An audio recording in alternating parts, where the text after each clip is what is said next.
nezinu, tie last no lapiņām. Programmiņām otrā pusē ir vārdi arī. Vokāli instrumentālais ansamblis Caurvējš piesaka savu dalību 2012. gada folkfestivālā. Folkfestivāls ir viens no obligāti apmeklējamajiem Latvijas Lauksaimniecības universitātes rīkotajiem pasākumiem un runā, ka uz to ierašanās ir obligāta. Mūsu grupa sauc Musika de ritmā. Esmu Kristīne un folkfestivālā piedalīšos pirmo reizi. Nāciet tāpatās kā pagājušajā gadā.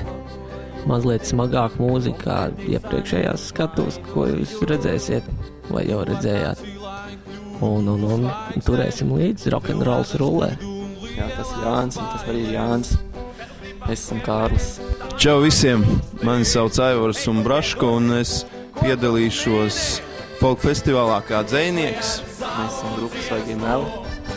Folk festivālā neparedzētu apstākļu dēļ mēs piedalījāmies tikai 2. gadu, nevis 3. Lasīšu jums savu dzēju.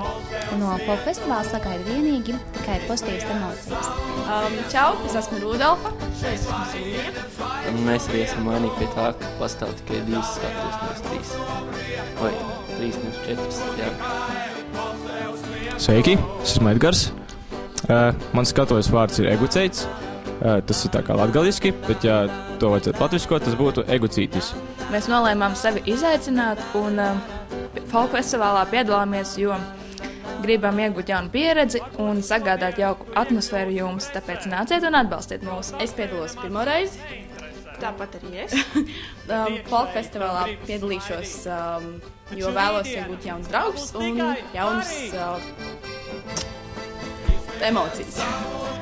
Un es piedalīšos tāpēc, ka vienā istabas biedriem, kurā arī šeit. Mūs gaida! Mūs grib! Mēs gribam! Mums gadīsies! Jā, kā mums gadīsies! Un cerams, ka gadīsies arī jums 22. februārī LLU aulā 18:00. Es piedalos jau 2. gadu. Es spēlēju gitāru un dziedu. Tā būs akustiskā skatuve. Domāju, ka arī tajā visā jūs atradīsiet kaut ko tuvu sev. Paārdīsimies. Folkfestivāls ceļš pārējos. Un tā būs vieta, kur atgriezties. Gaidām tieši tevi!